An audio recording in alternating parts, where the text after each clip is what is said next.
Fala pessoal, meu nome é João Pedro e trago exatamente a explicação acerca exatamente desse teorema, certo? Que é o Teorema de Carnot. O que diz esse teorema? Diz o seguinte, ó, que a soma desses segmentos x, y e z ele é igual à soma do circunraio mais o enraio. Aí o que é cada coisa? É o seguinte, esses segmentos x, y e z correspondem às mediatrizes relacionadas aos lados do nosso triângulo ABC. E como são mediatrizes, elas vão bater simplesmente nos pontos médios. No caso, N, M e P seriam pontos médios dos lados do nosso triângulo. Ok. E aí, o encontro das mediatrizes de um triângulo, ela é simplesmente exatamente ela é um ponto O, que corresponde ao centro da circunferência circunscrita ao nosso triângulo, que teria exatamente um raio. E esse raio ele é chamado de circunraio. Já esse Rzinho é chamado de enraio, que é exatamente o raio de uma circunferência que está inscrita ao nosso triângulo. Por exemplo, essa daqui, ó.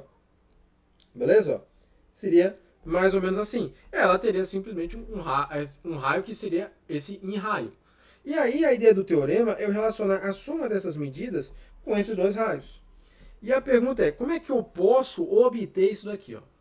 E aí vai ser legal. Ó. O seguinte, a primeira coisa que eu quero que você veja é que eu posso ligar daqui para cá. Ó. Se eu ligar dos vértices ao nosso centro, isso corresponde a quem? Ao nosso raio. Ó. Ao nosso circunraio, no caso. Ok, ó. E aí, chamando o lado AC de B, né? Ó, como o ponto M, lembrando, ele é ponto médio, aqui é B sobre 2 e aqui é B sobre 2. Aqui, simplesmente, N é ponto médio, então essa medida aqui ó, é A sobre 2 e aqui é A sobre 2. A medida aqui, ó, desse lado vai ser C sobre 2 e aqui vai ser C sobre 2. Ó, lembrando, P, M e N são pontos médios, beleza? Ok. E aí o que eu quero que você perceba é este quadrilátero aqui, ó. Olha só esse quadrilátero aqui. Este quadrilátero, ele possui uma propriedade interessante, que é o quê? Ele é inscritível, certo? Ou seja, se eu tenho, por exemplo, aqui uma circunferência, né, eu posso meio que desenhar um quadrilátero aqui, ó, certo? Ó, em que quando ele é dito inscritível, uma das propriedades é que se eu tenho esse ângulo alfa e esse ângulo beta aqui, ó, que eles são meio que opostos, a soma desses ângulos alfa mais beta, ele equivale a 180 graus. Beleza? Ó? E aí é o que está acontecendo aqui, porque ó, eu tenho 90, 90 mais 90. Beleza? Então, não só esse quadrilátero, mas também tem vários, ó. Tem mais dois, ó. Este aqui, ó, que eu tá de verde, ó, esse aqui. Certo? Ó, este aqui. E tem este aqui, ó, também, ó. Certo? Ó. Então, esses três quadriláteros são inscritíveis. E existe uma propriedade acerca simplesmente desses quadriláteros inscritíveis que vai ser bastante útil, que é o famoso, né, ó, teorema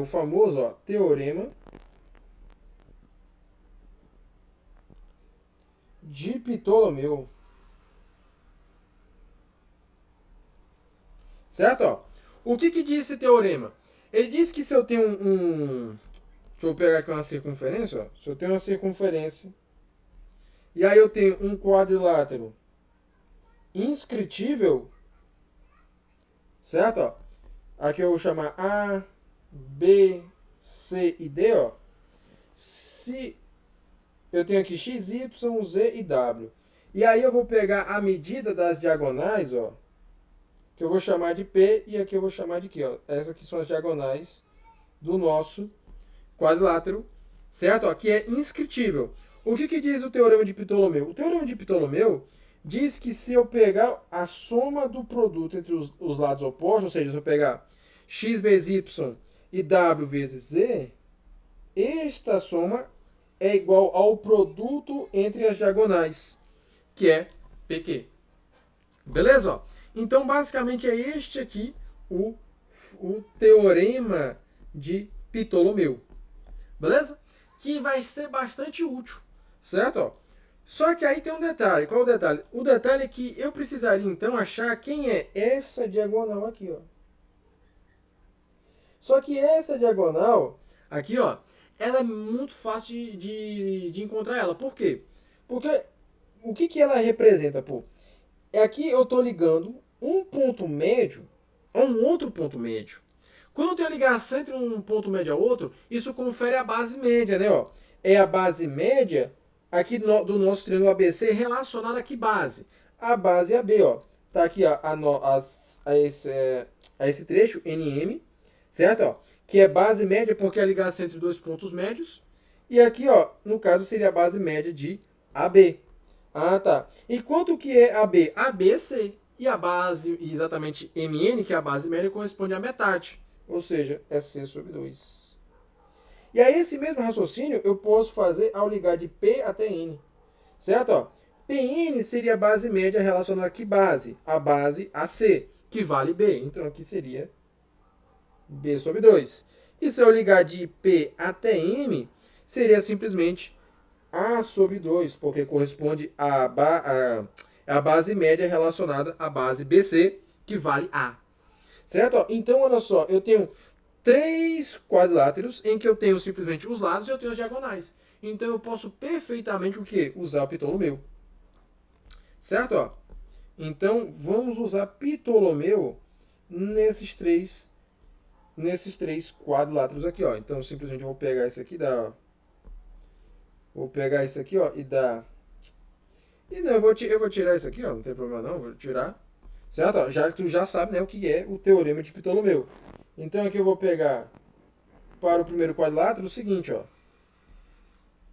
Eu vou pegar simplesmente aqui, ó, x vezes A2 é igual a y mais B2. Então isso aqui, ó, é y vezes B2 mais x vezes A2. Isso aqui é igual ao produto das diagonais, que é R vezes C sobre 2. Já no próximo vai ser esse aqui, ó. Vai ficar z vezes A sobre 2 mais y vezes C sobre 2. Então aqui vai ficar z vezes A sobre 2 mais y vezes C sobre 2 é igual a R vezes, ó, B sobre 2. E aí no próximo quadrilátero, esse aqui, ó, esse aqui vai ficar o quê? Vai ficar C vezes x mais B sobre 2 vezes Z, ó. Então vai ficar B sobre 2 vezes Z mais C sobre 2 vezes X. Isso aqui é simplesmente R vezes A sobre 2. Beleza? Ó? E aí o que a gente vai fazer aqui? Ó? A gente vai somar membro a membro todo mundo. Ó. Se eu somar aqui, o que eu vou ter? Eu vou ter o seguinte, ó. Para os termos que tem X, ó, eu tenho esse termo e eu tenho esse termo. Então vai ficar o quê? Vai ficar simplesmente X, que multiplica A mais C sobre 2. Mais Y. Agora os termos que tem Y, ó, é esse aqui e esse aqui, ó. Então, colocando Y em evidência, vai ficar B mais C sobre 2. Mais Z que multiplica, aqui, ó. Coloca esse aqui, ó. São os fatores que tem Z.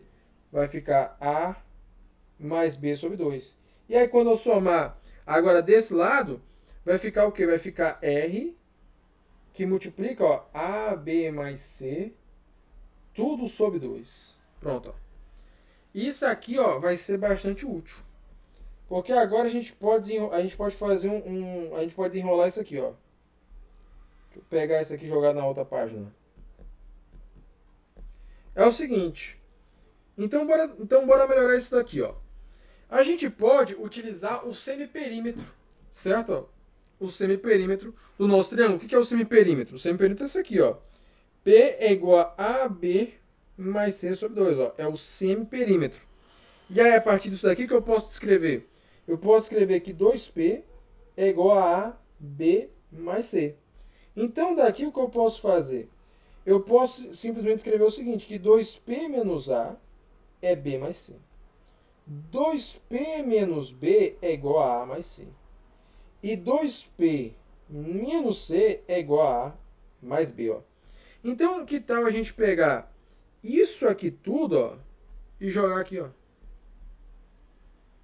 Certo? Ó, fazer essa mudança.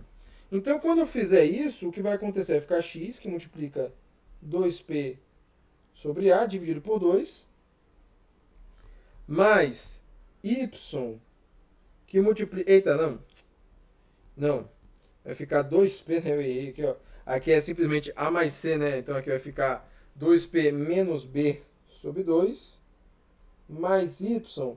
E aí eu vou substituir aqui, ó. Tem b mais c, né? Então, b mais c, ó. Tá aqui, então vai ficar 2p menos a sobre 2, mais e que multiplica 2p menos c sobre 2. Isso aqui é igual a r vezes p, né? Porque lembra, ó, esse termo aqui, ele corresponde ao nosso semiperímetro. Ok, ó. Então o que a gente pode fazer aqui, ó? Bora multiplicar aqui, ó. Esse com esse, esse com esse, não, esse com esse e esse com esse.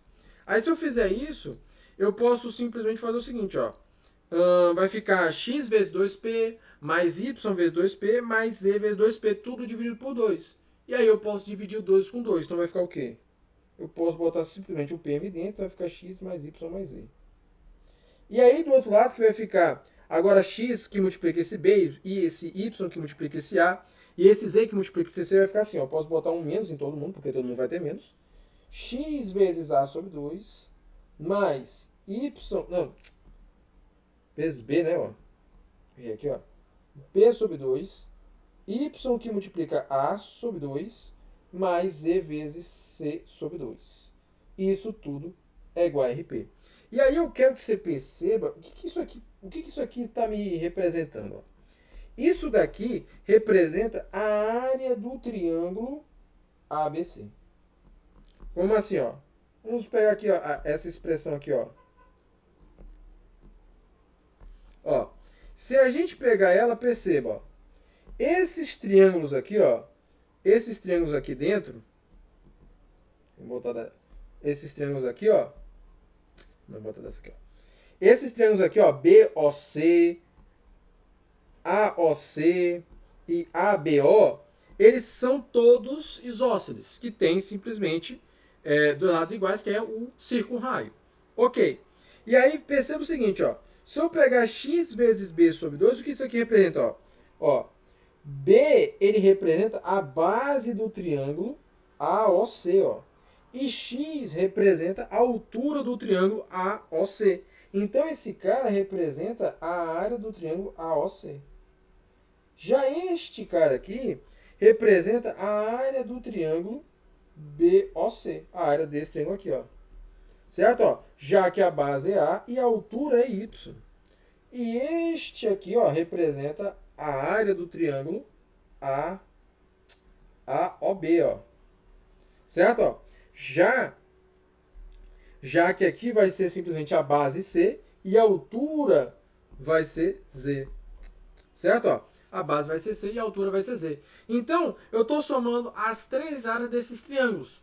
E aí, a soma deles corresponde à área total, que é a área total, que corresponde à área do triângulo ABC. Ah, tá. E aí, uma jogada que a gente pode fazer é, como é que a gente pode escrever a área ABC em função do semiperímetro? Uma delas é a forma de Heron, só que a forma de Heron não vai nos ajudar muito, não, né? Outra forma, eu escrevi assim, ó, P vezes R, ó. Certo? Ó, em que esse R é o raio, certo? É o raio da circunferência inscrita naquele triângulo. Beleza? Ó? Então o que vai ficar? Vai ficar simplesmente este termo menos P vezes R é igual a R vezes P. Então eu posso cortar P de todo mundo. E aí simplesmente, ó, eu vou pegar... Então vai ficar o seguinte, vai ficar x mais y mais z menos rzinho é igual a rzão.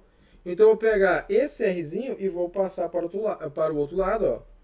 Então dessa forma que eu voltei simplesmente a nossa expressão do teorema de Carnot, certo? Ó. Isso aqui, ó, detalhe, se aplica a um triângulo qualquer, né? Ó. Isso aqui se aplica num triângulo aqui, ó. Certo? Ó. Ok? Beleza. E aí o que a gente pode fazer ainda mais? Ó? É o que vai ser interessante agora. A gente pode desenrolar algumas relações a mais utilizando esse teorema. Certo? Ó? Que relações são essas? Ó? É o seguinte, ó. Vamos pegar este desenho aqui. Ó. Vamos pegar esse desenho. Certo? Ó? Já que agora você já conhece, né, ó, o teorema. Olha só o que eu posso fazer. Deixa eu apagar isso tudo, ó. Entendeu? Certo? Ó, apagar isso aqui, né, que tá um pouquinho feio, né, ó. Apagar isso aqui.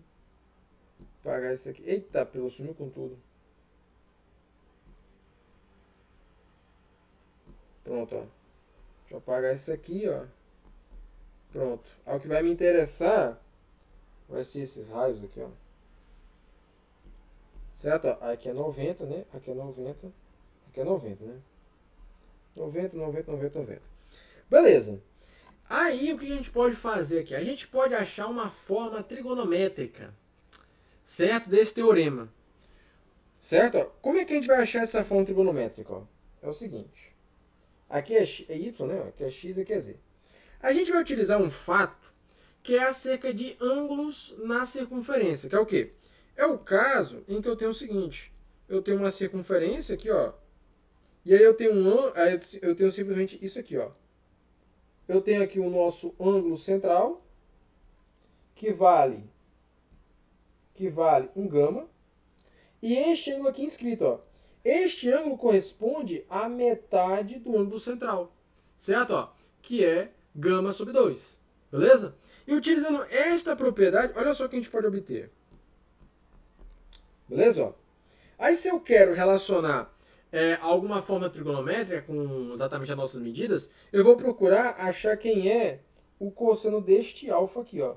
Certo? Porque o cosseno de alfa vai ficar y sobre r, beleza. Se aqui é alfa, aqui também vai ser alfa, né? Porque lembre, ó, aqui esse triângulo B, e aqui era O, né? B, OC é isósceles, então aqui esse triângulo aqui é igual a esse, né? Beleza? Então esse ângulo aqui, no ângulo central, né? Porque lembra que é o nosso centro da circunferência circunscrita ao nosso triângulo. E aí nesse caso, ele corresponde a 2α. E se a gente olhar para este ângulo aqui, ó, o nosso angular, ele seria o nosso ângulo escrito, que corresponde à metade do ângulo central. O ângulo central aqui, ó, ele é 2α, né, ó? E aqui simplesmente ele vai ser alfa, né, ó? Já aqui, ó, esse 2α, lembra? Ele tá olhando aqui, ó, para este arco aqui, ó. Este aqui, ele meio aqui, ó, estaria olhando também para este arco aqui, ó, esse ângulo A. Só que simplesmente o valor da medida dele seria simplesmente a metade do ângulo central, certo? Então, ele meio que estaria olhando, né? Ok. Então, o que a gente pode fazer, ó? O que a gente pode fazer? A gente também pode utilizar este mesmo raciocínio aqui, ó, se eu chamar aqui ângulo beta, aqui o ângulo beta. Agora, para o ângulo central relacionado a este arco aqui, ó, é este arco aqui, ó. O B, ó, ele seria o nosso ângulo escrito, ou seja, aqui também, ó, seria a metade do ângulo central, que é beta. Certo? Já que aqui corresponde a 2 beta. Já aqui, ó, eu posso fazer o seguinte, se eu chamar aqui um ângulo θ, eu chamar aqui um ângulo θ, ó, o central é 2θ em relacionado a este arco aqui, e o ângulo escrito aqui, ó, seria este aqui, ó, que valeria somente θ. Então, o que eu posso fazer? Eu posso fazer o seguinte, ó. Neste triângulo aqui. Eita, deixa eu diminuir isso aqui, ó. Neste triângulo aqui, ó, tá vendo? Ó, retângulo. Eu posso achar quem é o cosseno do alfa. Ó, certo? Ó. Lembrai-vos que o cosseno do alfa, ele é o cosseno do A, que vale, ó, simplesmente y sobre r. Beleza? Ó. Já o cosseno do beta, ele corresponde ao cosseno de B, que é igual a x sobre r, ó. Aí basta você pegar, ó, esse triângulo equilátero aqui, ó. Equilátero não, pô. Equilátero não, né? Esse triângulo retângulo aqui, ó. Esse triângulo retângulo aqui, ó. Beleza? Ok? E aí, eu tenho também, né, o cosseno de θ, que corresponderia ao cosseno de C, que é Z sobre R. Que aqui no caso, ó, basta a gente tomar, ó, fazer um Pitágoras, ó, não, Pitágoras não, né? Um cosseno ó, relacionado ao nosso θ neste triângulo retângulo aqui, ó. Beleza? Ok, então se eu fizer isso, eu tenho exatamente esses cossenos. E o que é interessante? Se eu somar todo mundo, aparece quem? Aparece a nossa relação de Carnot. Se eu somar todo mundo, ou seja, o cosseno de A mais o cosseno de B mais o cosseno de C é igual simplesmente, ó, lembre, eles vão ter o que? O mesmo denominador, que corresponde a quanto? Eita. Corresponde a R, e aqui em cima vai ficar x mais y mais z. E aí você sabe que x mais y mais z é quanto? O x mais y mais z é r mais rzinho. E aí se eu dividir né, ó, r com r e rzinho com rzinho, ó, o que eu tenho? Eu tenho isso daqui, ó, que a soma dos cossenos, certo? A soma dos cossenos, certo? Ó, vai ser 1 mais rzinho sobre rzão. Beleza? Ó? E aqui, ó, meio que está essa forma, né, ó, trigonométrica. Beleza? E aí o que eu posso também achar com isso daqui é algo interessante, que é o seguinte: a gente, para quem não conhece, existe uma desigualdade relacionada a essa soma dos cossenos dos ângulos internos de um triângulo. Beleza? Ok? E aí a gente vai desenvolver essa desigualdade. A gente vai desenvolver essa desigualdade, né? Ó, que é essa relação, então, ó. Que é o seguinte: para a gente usar, para a gente ter essa soma, a gente tem que utilizar uma desigualdade chamada desigualdade de Jensen, velho.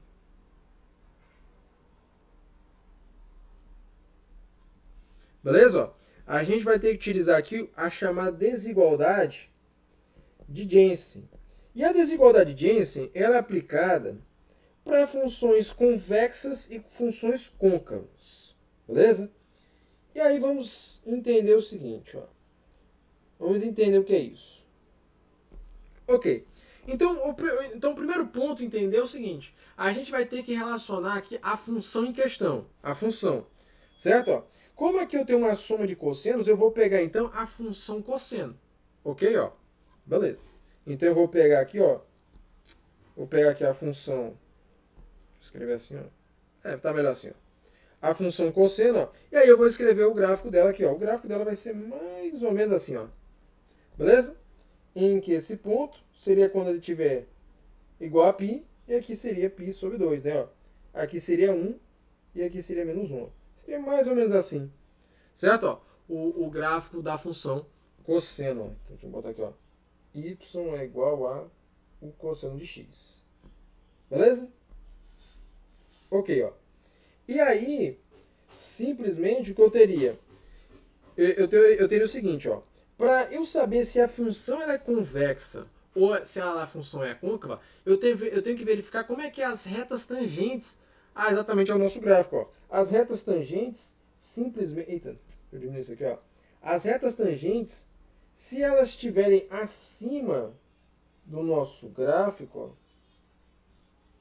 certo? Ó, a função em questão ela é uma função simplesmente... Deixa eu botar outra aqui. Eita, não. Vamos deixar essas duas mesmo. Ok? Ó. Se exatamente as retas tangentes estiverem acima do nosso gráfico, ela seria então uma função dita ela seria uma função côncava. Certo? Ó. Então aqui, ó, ela seria uma função côncava, né? Ó. Deixa eu até aumentar isso aqui. Ó. Ela seria simplesmente uma função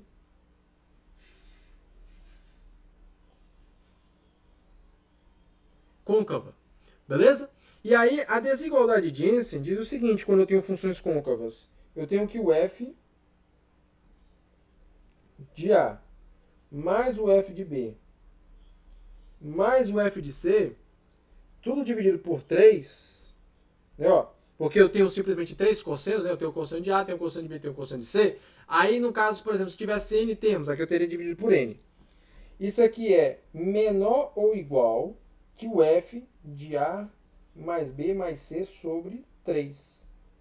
Beleza? Ó, é isso aqui que diz a nossa desigualdade de Jensen para simplesmente 3 termos. E a gente vai utilizar porque a gente tem o cosseno de A, temos o cosseno de B e temos o cosseno de C. Então, ó, se a gente utilizar a nossa desigualdade, ó, porque aqui lembra que a função cosseno de x vai ficar o seguinte, ó, vai ficar o cosseno de A mais o cosseno de B mais o cosseno de C dividido por 3 vai ser menor ou igual que o cosseno de A mais B mais C sobre 3. E aí, quanto é que é A mais B mais C? A mais B mais C é a soma dos ângulos internos, certo? Ó, de um triângulo, que vale quanto? 180 graus, certo? Ó, botar em grau mesmo. Certo? Ó, 180 graus. E aí, se eu pegar 180 dividido por 3, isso aqui é igual ao cosseno de 60 graus. Então, se é igual ao cosseno de 60, isso aqui é igual a 1 meio. Então, o que eu posso fazer? Ó? Eu posso, então, dizer, minha conclusão aqui ó, é o seguinte, que a soma desses cossenos é menor ou igual a 3 meios. Ó. Caramba, velho. Então, olha só que legal. Ó. Então, a soma desses cossenos é menor ou igual a 3 meios. Então, vamos utilizar esse resultado nesta equação aqui, ó, porque eu sei quem é a soma desses cossenos. Beleza? Ó. Então, vai ficar o seguinte.